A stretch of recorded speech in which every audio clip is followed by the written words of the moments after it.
There's a very specific kind of panic that hits you when you run into somebody from high school. Because suddenly you're not just who you are now, you're who you were back then compared to who they became. I must say I was a little startled to see our homecoming queen driving a cab. Mary, I wasn't the homecoming queen. Oh, who was? You were. That's right.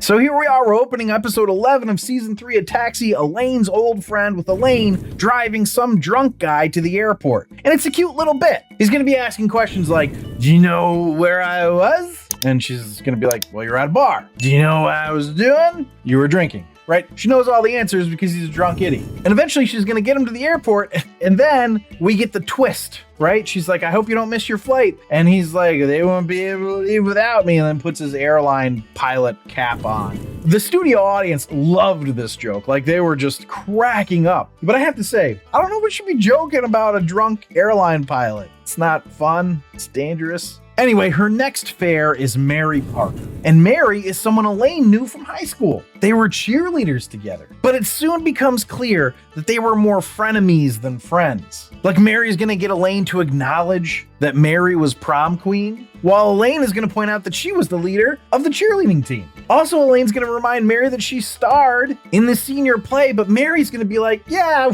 I remember that. I wasn't able to be in it because I was busy dating. The point here is that Mary is rich and having a wonderful life with a seemingly dreamy international lawyer husband that she travels the world with. Elaine, on the other hand, is feeling small in comparison. So she lies. She's like, I got a great guy. He's a professor at Columbia. His name is Bill Board. You know, Mary's not put off by this. She's like, let's do a double date. I would love to meet your husband, Mr. Board. But that's pretty much where the scene ends. And then we head back to the garage, and it's like a day or two later, but Elaine is still spiraling after this chance meeting with Mary Parker. She's sort of understandably feeling like she hasn't done enough with her life. And I genuinely get where she's coming from here. I think it's pretty relatable to feel bad about yourself when someone you knew in high school is doing seemingly better than you. Now, I haven't actually experienced that personally, but that's really only because I just don't ever see anybody from high school except for the two people that I've been friends with my whole life. But I can see it happening. But the spiral continues when she says that her biggest recent achievement is buying something that makes it so that her butt doesn't stick to the seat. And then she's gonna start talking about everything and what went down and why it's bothering her so much because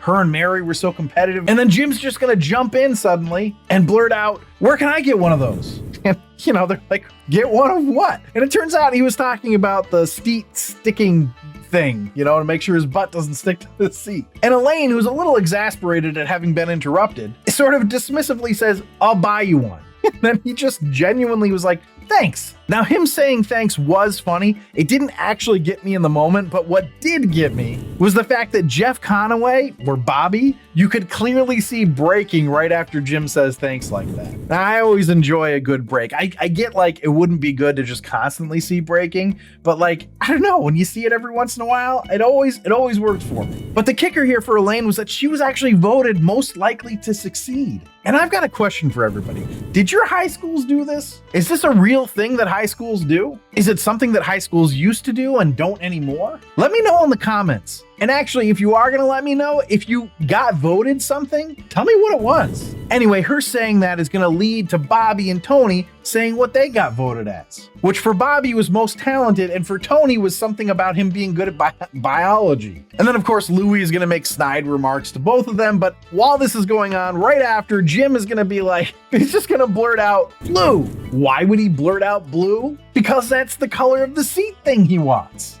Of course. So then we're gonna head to a bit that they do in Taxi often and usually doesn't work for me. It's where they take one joke and they just stretch it out. They make it like as long as they possibly can. And usually it's too long. But in this case, it works really well, kind of perfectly. Laka is gonna try to make Elaine feel better by telling her that, hey, to have a good life, all you need are friends, which is a nice sentiment, but then he thinks about it, he's like, well, you need clothes and food too, which, you know, still nice sentiment, but then he thinks about it again, he's like, well, you need a nice car. And then he just keeps going with that.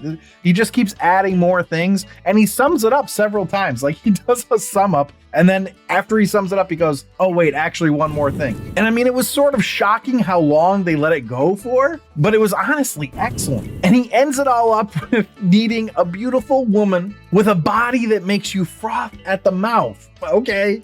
When he realizes that that is really the thing that would make you have a good life, he sort of loops back and goes, I think your friends would just get in the way at that point. So just forget I said anything. I mean, this lasted such a long time for him to at the end be like, forget I said it at all. But basically, Elaine is feeling ashamed of her life. And right after she verbalizes that, Mary calls the garage. My goodness, this woman is persistent. I mean, she must not have seen her in like, at least 10 years at this point, right? And now she's like calling the garage to schedule a dinner with her. And Elaine is still trying to put her off, like, no, we're busy then, we can't do it. And finally, she just sort of gives up. She's gonna confess. She wants to confess her lie. But of course, who shows up to save the day? Alex. He's gonna grab the phone and say, hey, he's her man and he'd love to have dinner with her. So now Alex has to pretend to be this Columbia professor. And when they go to the restaurant, they show up, there's 4 of them, right? There's Mary Parker, her husband, an international lawyer, Elaine, and Alex, who I guess is actually Bill Board right now. And they fit them into this little tiny booth. But Alex is tremendously charming on this date. He's gonna actually make up a story about how he and Elaine met. And he says they met in a museum, but he didn't have the guts to say anything to her. He thought she was beautiful and he kept trying to talk himself into it, but never does. And then she leaves. So then he spends the next 3 years, according to this story, looking for her in museums. And just when he was ready to give up on it, he calls a cab, and wouldn't you know it, Elaine is driving. And he's doing such a good job with this story that Elaine is clearly becoming infatuated with him. What sets it over the top for her, though, is when he tells a story about how wonderful of a mother she is and how much he loves her kids by telling a true story about her son praying for a train set. And then when he doesn't get the train set the next day, that Elaine says to him she's sorry that God didn't answer his prayers. And the kid says, God did answer. He just said no. And I was actually kind of surprised by how cute I found this entire story. But Elaine is just smitten now. And you know how in movies and shows, they always seem to go to a restaurant where they're playing live music and everybody just starts dancing? Well, it's no different in this episode. Anyway, they're playing some, random classical type music, and Alex goes, oh, it's our song.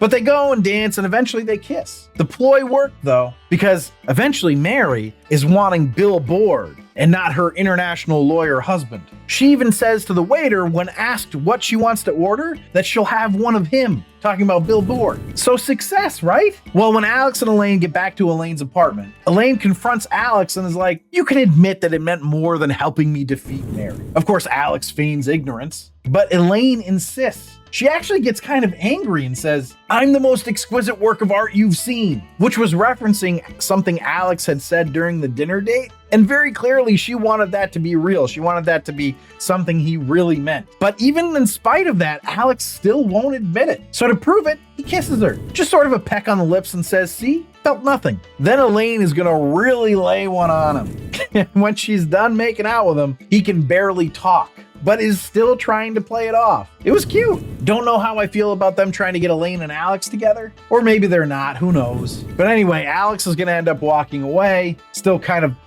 a little flabbergasted. And this is after Elaine has gone back into her place, and he's just gonna continue to sort of babble in a high-pitched voice. But that's it, that's the whole episode. Let's see how it ranked. Elaine. I really enjoyed this episode more than I expected to. The story here is really relatable. I mean, who hasn't imagined running into an old high school friend? I definitely have, and I've actually been finding myself lately wondering what some of my old classmates have been up to. And yeah, there are definitely a few people where if I found out that they had really made it, might make me question my life a little bit. Though I do think I'm in a much better place than Elaine was here. So it probably wouldn't hit me quite as hard, but that doesn't mean it's not relatable. And the episode captures that really well. The only thing that felt a little lacking was the comedy. I think they could have gotten more laughs out of this premise. Thank goodness for Jim and Latka, because they're doing a lot of the heavy lifting in that category. That said, it was still a really good episode. I was engaged throughout. I was genuinely interested to find out how everything was going to work out. But when I put it all together, this is where I landed. For story, I had a 4.25. Acting, I gave a 5. Dialogue, I gave a 3.75. Episode coherence, I gave a 4.75. And character relatability, I gave a 5. And those are all some really good scores. And if you'd like a more in-depth breakdown of all of those categories, you can get that on my Patreon page at patreon.com/TheRankPodcast. But either way, it shouldn't take that big of a laugh counter to keep it in the top 3 tiers. And I only had 12, but that was enough.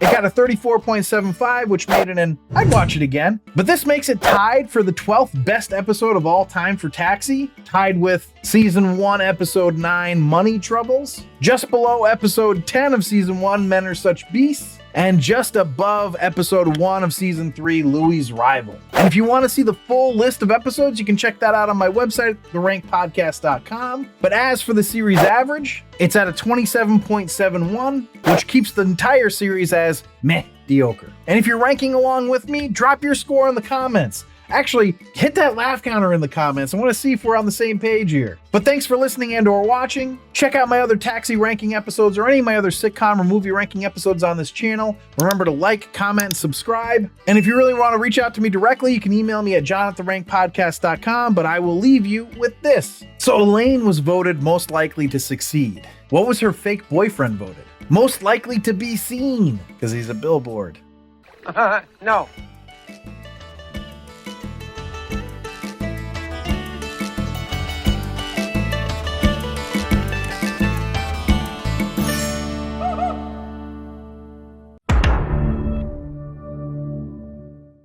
Why? Why would he blurt out? Cut! Why? Why would he blurt out? Cut! Damn it, that's the fucking blooper too. What gave it away?